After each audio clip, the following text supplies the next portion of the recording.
Hello everyone, welcome to exam on. दोस्तों, आज हम शुरू करेंगे क्लास 10 मैथ्स का जो सीबीएसई मैथ्स है उसके जो चैप्टर 1 है। क्योंकि देखिए जो एग्ज़ाम्स हैं काफ़ी करीब हैं और आप देख भी रहे होंगे कि उसकी जो डेट शीट आ चुकी है एग्ज़ाम्स की। तो आइए स्टार्ट करते हैं। कोविड के कारण जो क्लासेज हैं, जो स्कूल हैं सब बंद हो चुके थे, तो जो बच्चे हैं उनका जो रुझान था पढ़ाई की ओर से काफ़ी दूर हो चुका था। तो आइए इस गैप को हम पूरा करेंगे और पेपर है तो इसको मद्देनज़र रखते हुए हम थोड़ा सा जो चैप्टर है उनको देखेंगे, समझने की कोशिश करेंगे कि कौन से चैप्टर कैसे हैं। तो आइए शुरू करते हैं। तो जो हमारा मैं रोहित विश्वकर्मा, और देखिए यह जो मैथ्स है जो क्लास 10 सीबीएसई जो क्लास 10 की मैथ्स है, इसमें क्रैश कोर्स जो कि आज से स्टार्ट होगा और यह एग्ज़ाम्स आते आते कंप्लीट नियर अबाउट पूरा कर दिया जाएगा, यानी कि इसको खत्म कर दिया जाएगा। और ये हमारे यूट्यूब चैनल एग्ज़ाम ऑन है, इस पर मिलेंगे। तो आप प्लीज़ जो चैनल है इसको सब्सक्राइब करिए एग्ज़ाम ऑन। तो आइए शुरू करते हैं। तो देखते हैं चैप्टर 1 है क्या चीज़। तो जो ये हमारी पीडीएफ है, तो जो हमारा चैप्टर नंबर 1 रियल नंबर में क्या चीज़ है, तो ये देखिए नंबर सिस्टम के बारे में पढ़ेंगे। तो ये नंबर है, आपको पता होगा नंबर जो होते हैं, अगर नंबर देखा जाए तो 2 टाइप्स के नंबर होते हैं। एक रियल नंबर होता है और एक इमेजिनरी नंबर। यह जो नंबर है यह आपको 11th, ये जो नंबर है आपको 11th में पढ़ने को मिलेगा। इमेजिनरी नंबर, इसमें आई आपको थोड़ा सा इसको बता दें, आयोटा बोलते हैं आई, यानी कि इसमें जो वैल्यू होती है वह रूट में -1 होती है, यानी कि इमेजिनरी वैल्यू होती है जो कि रूट में -1 होती है। तो ये आपको क्लास 11th, ये आपके अभी सिलेबस का नहीं है, आपको क्लास 11th में मिलेगा। हम जो आपके सिलेबस का वो रियल नंबर है तो इस पर हम ध्यान देंगे। तो रियल नंबर में देखिए क्या चीज़ है, अगर हम रियल नंबर और इमेजिनरी नंबर को दोनों को ऐड करेंगे तो कॉम्प्लेक्स नंबर बनता है। कौन सा नंबर? Complex number. अगर हम इन दोनों को ऐड करेंगे, मर्ज करेंगे, यानी कि जैसे मान लीजिए 3 प्लस इसको आप 2i भी लिख सकते हैं, और i की जो वैल्यू होती है वह रूट में -1 होती है, यानी कि i यानी आयोटा बोलते हैं। तो इसको हम इमेजिनरी नंबर इसको बोलते हैं, और इन दोनों को अगर रियल नंबर और इमेजिनरी नंबर को मिक्स करेंगे तो कॉम्प्लेक्स नंबर यानी कि संयुक्त या सम्मिश्र संख्या आती है। तो बात करेंगे रियल नंबर की। तो रियल नंबर में देखिए एक होता है रेशनल नंबर, एक होता है इरेशनल नंबर। रेशनल नंबर और इरेशनल नंबर, रेशनल नंबर उसको बोलते हैं जिसे हम p/q के रूप में डिनोट कर सकें, यानी कि ऐसा नंबर जिसे हम p/q के रूप में डिनोट कर सकते हैं जहाँ पर p और q को प्राइम नंबर होते हैं। यानी कि ये जो रेशनल नंबर है इसको हम p/q के रूप में डिनोट कर सकते हैं, और q is not equal to 0, और जो q है वह 0 नहीं होना चाहिए। अगर यह q 0 हो जाएगा तो ये जो हमारा है यह इनफाइनाइट होता है, क्योंकि 0 से किसी भी नंबर में डिवाइड नहीं जाता है। इरेशनल की बात करेंगे तो इरेशनल नंबर यानी कि ऐसे नंबर जिनका जो स्क्वायर रूट कंप्लीट ना निकले, जैसे √2 हो गया, या इरेशनल नंबर है √3 हो गया, √5 हो गया, √7 हो गया, तो इसको इरेशनल नंबर बोलते हैं, नहीं जिनका कंप्लीट स्क्वायर रूट ना निकले, तो इसको बोलते हैं इरेशनल नंबर। इससे पाई हो गया, पाई भी क्या हमारा इरेशनल नंबर है, और ढेर सारी। तो हम अब रेशनल नंबर समझ गए होंगे जिसको हम p/q के रूप में डिनोट कर सकते हैं। अब रेशनल नंबर में आपका इंटीजर आ जाएगा और फ्रैक्शनल नंबर्स आ जाएंगे। फ्रैक्शनल नंबर्स का मतलब है, देखिए जो इंटीजर यानी इसको पूर्णांक बोलते हैं। पूर्णांक यानी जो नंबर पूरा पूर्ण हो, इंटीजर यानी पूर्णांक बोलते हैं, यानी कि ऐसे नंबर जो पूर्ण हों यानी पूरे। जैसे मान लीजिए 3 हुआ, 2 हुआ, 1 हुआ, 100 हुआ, ये सब इंटीजर है, क्योंकि इसमें कोई भी, देखिए ये कंप्लीट नंबर है, इसमें कोई भी जो फ्रैक्शन नहीं हुआ, कोई भी हिस्सा इसका अलग नहीं हुआ। फ्रैक्शनल नंबर में आपके आ जाएंगे फ्रैक्शनल जो नंबर है। फ्रैक्शनल नंबर इसमें भी 3 प्रकार के होते हैं, एक प्रॉपर होता है, एक इम्प्रॉपर होता है, और एक मिक्स्ड फ्रैक्शन होता है। तो जो प्रॉपर नंबर होता है यानी कि इसका जो डिनोमिनेटर होता है वह न्यूमरेटर से बड़ा होता है। जैसे मान लीजिए 2/6 यह प्रॉपर है, 2/6 हो गया, या 1/5 हो गया, यह प्रॉपर है।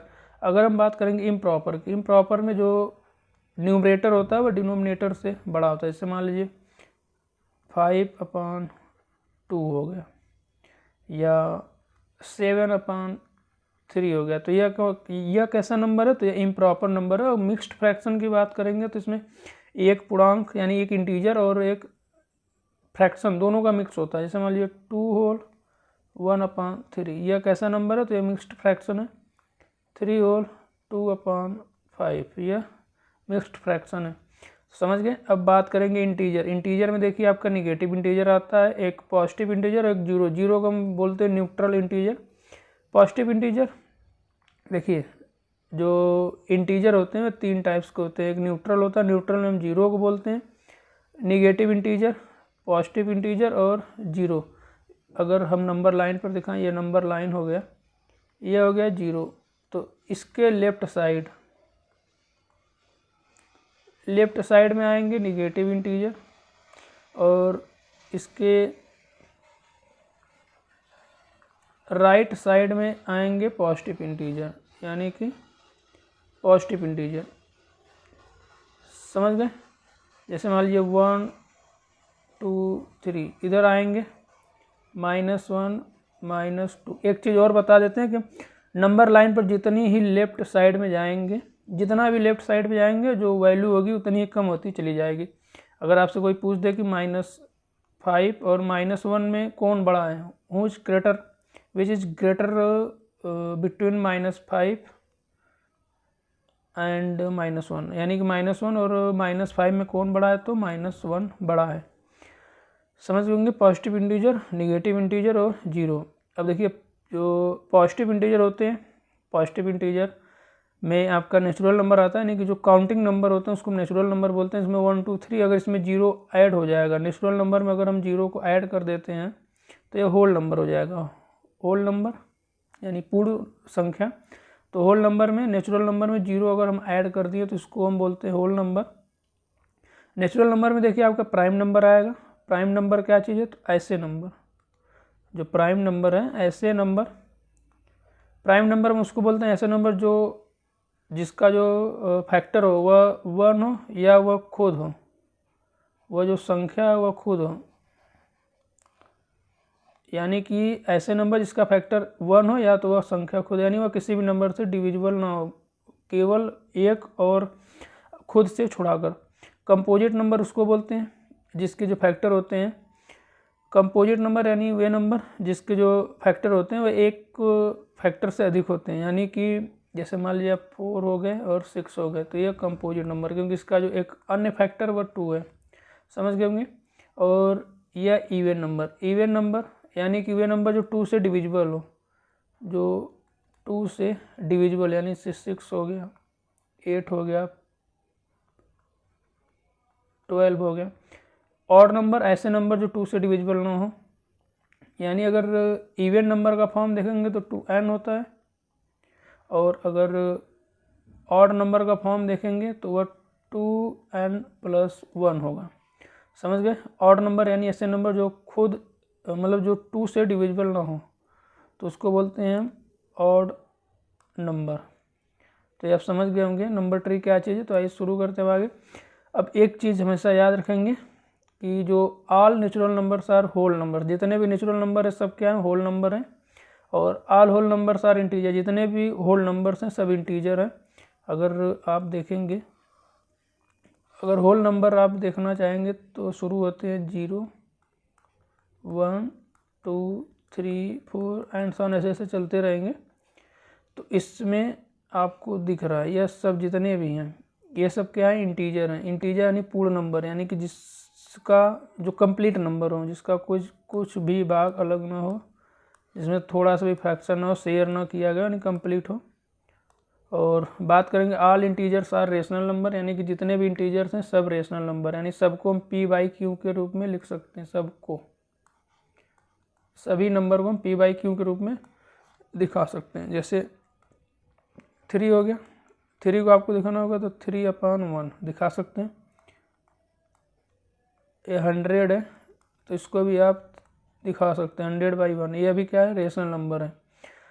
All rational numbers are real number, जितने भी रेशनल नंबर्स हैं सब कैसे हैं, जितने भी रेशनल नंबर हैं सब रियल नंबर्स हैं। अब देखिए प्राइम नंबर्स क्या होते हैं। प्राइम नंबर आपको बता दिया गया है कि प्राइम नंबर वे नंबर होते हैं जिसके फैक्टर 1 हो या वो नंबर खुद हो, यानी कि जो प्राइम नंबर होते हैं वे एक और खुद से ही कटते हैं, बाकी किसी भी नंबर से कटते नहीं हैं, डिविजिबल नहीं होते हैं। कंपोजिट नंबर यानी ऐसे नंबर जिसमें कम से कम एक फैक्टर अलग से हो, जैसे मान लीजिए एक मतलब 1 और 1 नंबर खुद जो नंबर होता है उसको छोड़कर कोई एक अन्य फैक्टर अवश्य हो। जैसे मान लीजिए सपोज कर लीजिए जैसे आप देख रहे हैं 4 हो गया 8 हो गया, तो इसके जो फैक्टर होंगे क्या कहेंगे, 1 है 2 है 4 है। इसके जो फैक्टर हैं 1 2 4, यानी कि इसमें देखिए 3 फैक्टर है, तो ये कंपोजिट नंबर है। समझ गए। अब आगे देखते हैं। अब देखिए जो आपके चैप्टर में जो चैप्टर 1 है वह क्या चीज़ है, तो आपको पढ़ना यूक्लिड्स डिवीजन लेमा। लेमा देखिए क्या होता है। Lemma is a proven statement that use to prove another statement, यानी कि लेमा जो होता है ये एक पहले से प्री प्रूव्ड होता है और इसका यूज जो होता है जो भी स्टेटमेंट दिया गया होता है उसको प्रूव करने के लिए इसका यूज़ किया जाता है। तो इसमें आपको देखिए जो डिवीजन लेमा इसको आप पढ़े होंगे, पहले इसको पढ़ लेते हैं। Given two positive integer a and b there exist unique integer q and r satisfying a equal to B Q plus r. आप एक चीज़ पढ़े होंगे,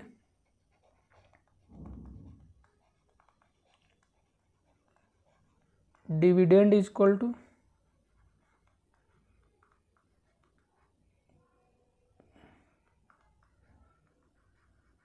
divisor into quotient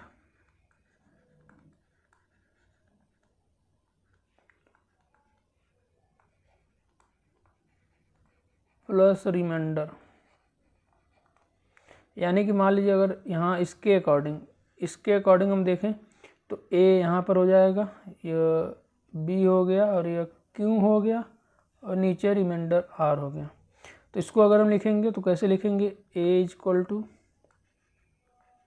B Q plus R. जैसे मान लीजिए अगर यहाँ पर हम 2 से 5 में डिवाइड करते हैं तो 2 2 जा 4, 1 बचा।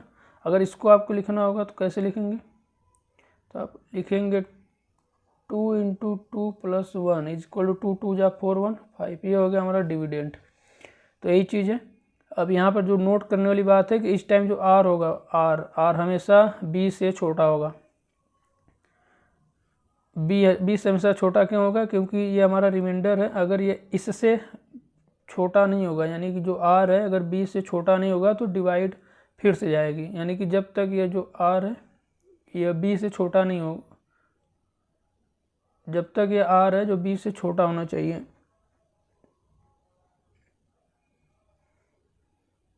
सर यहाँ पर एक चीज़ मिस्टेक हो गई, यहाँ पर देखिए ये होगा ए और ये होगा बी। यहाँ पर आप करेक्शन कर लीजिए थोड़ा सा।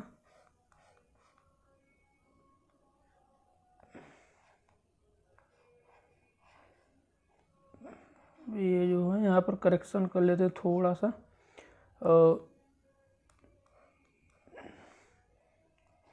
यहाँ पर बी होगा और यहाँ पर ए होगा। तो समझ गए कि यूक्लिड डिवीजन लेमा क्या है और इसका यूज हम कहाँ करते हैं, तो इसका यूज हम एचसीएफ निकालने में करते हैं, एचसीएफ।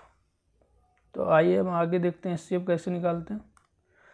तो एप्लीकेशन ऑफ लेमा का यूज हम कहाँ करते हैं, तो लेमा का यूज हम करते हैं एचसीएफ निकालने में। एचसीएफ कैसे निकालते हैं, इससे मान लीजिए ये आपको मिल जाए 4 और 12, इसका क्या निकालना हमको, एचसीएफ। तो एचसीएफ इसका हम कैसे निकालेंगे, 4 और 12 का एचसीएफ आपको पता है। तो सबसे पहले हम डिवाइड करते हैं 12 में, तो 4 3 जा 12। यह तो मान लीजिए एक ही बार में हो गया, तो इसका जो HCF आया यानी हाईएस्ट कॉमन फैक्टर क्या आया 4। कोई अन्य नंबर लेते हैं, मान लेते हैं हम ले लेते हैं 3 और थोड़ा सा नंबर बढ़ा करते हैं 8 और ले लेते हैं 36। 8 एंड 36 इसका हम HCF निकालते हैं। HCF कैसे निकालेंगे, तो पहले हम 8 से जो छोटा नंबर उसको बड़े वाले नंबर में डिवाइड करेंगे। तो 8 4 जा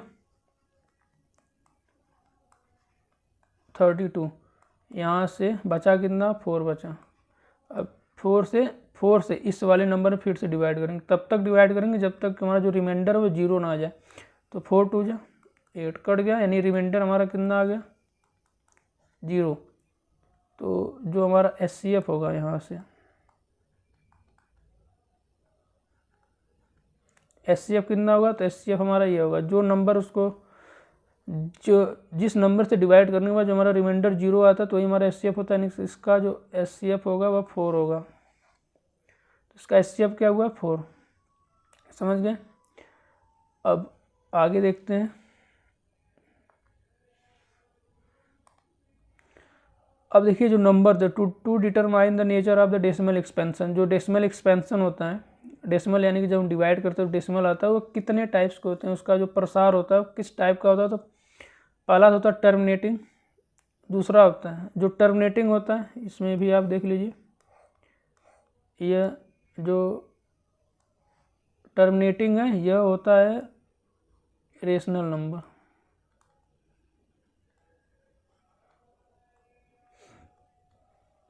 और जो नॉन टर्मिनेटिंग यानी ये दोनों होते हैं, ये होते हैं इररेशनल नंबर।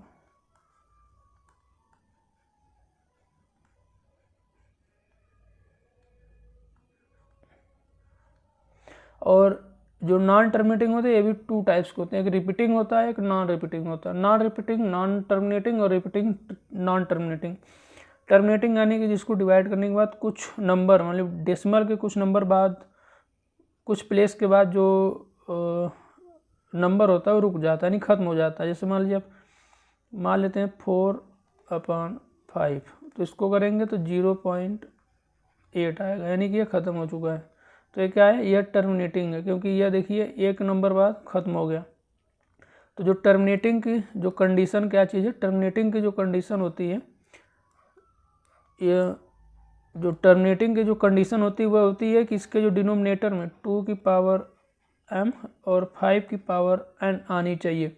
और एक चीज़ और कंडीशन है कि m और जो n है वह निगेटिव नहीं होनी चाहिए, समझ गए।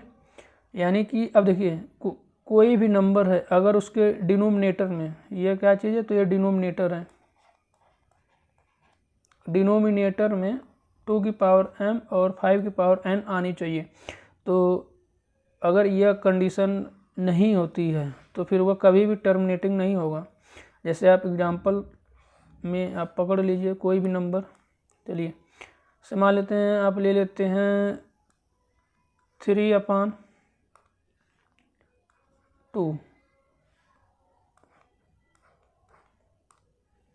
आप ले लिए 3/2। तो इसको जब सॉल्व करेंगे तो 3/2 में 3 में 2 का डिवाइड कर दिए तो कितनी टाइम जाएगा, 2 1 जा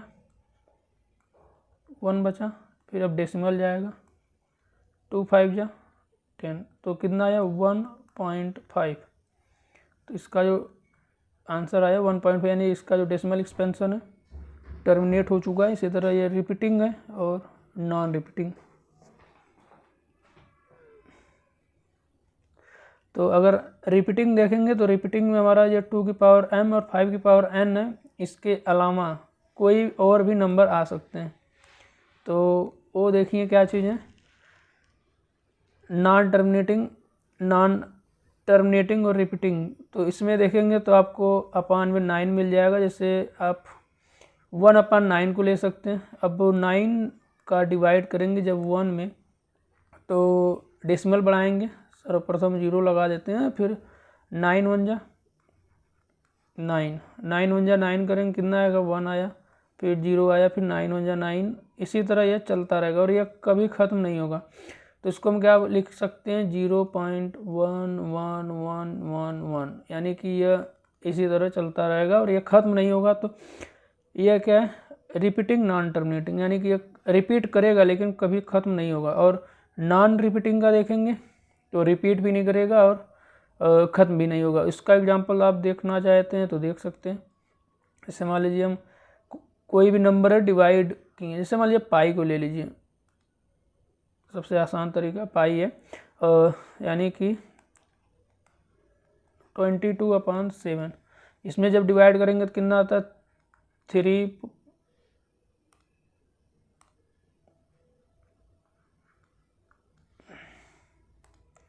इसमें जब डिवाइड करते हैं तो ये आता है 3.14, इसी तरह चलता रहता, कभी ख़त्म नहीं होता।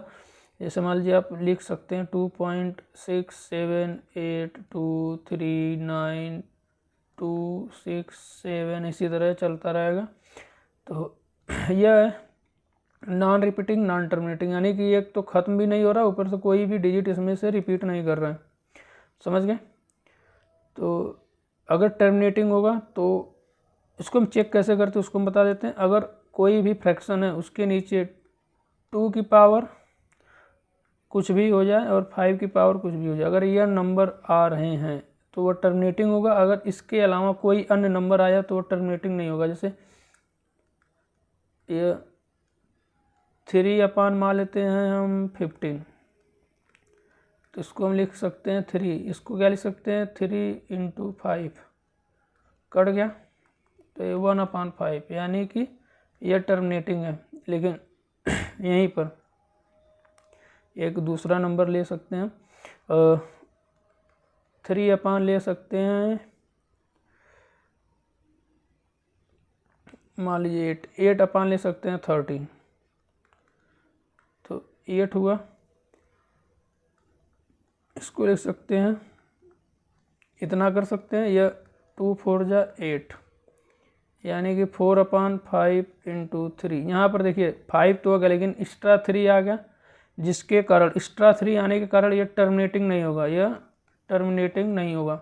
समझ गए होंगे क्या चीज़ है? यानी कि अगर टर्मिनेटिंग है तो लास्ट में 2 की पावर m और 5 की पावर n होनी चाहिए। अगर यह नहीं है तो यह इस वाली कैटेगरी में आता है और यह होता है इर्रेशनल नंबर, यह होता है इर्रेशनल नंबर। तो अब समझ गए होंगे कि कैसे हम चेक करेंगे।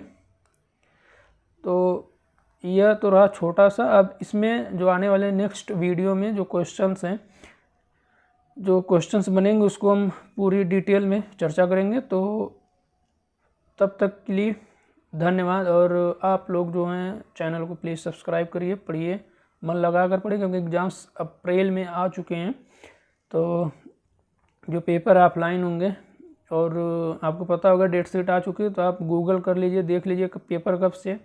और इसके साथ ही जो यह वीडियो अगर पसंद आए तो ज़रूर से चैनल को सब्सक्राइब कीजिए, शेयर कीजिए। और यहाँ पर आपको A to Z सॉल्यूशन मिलेंगे, जो मैथ्स हैं उसके सॉल्यूशन आपको पूर्ण मिलेंगे। तो चलिए मिलते हैं नेक्स्ट वीडियो में, धन्यवाद।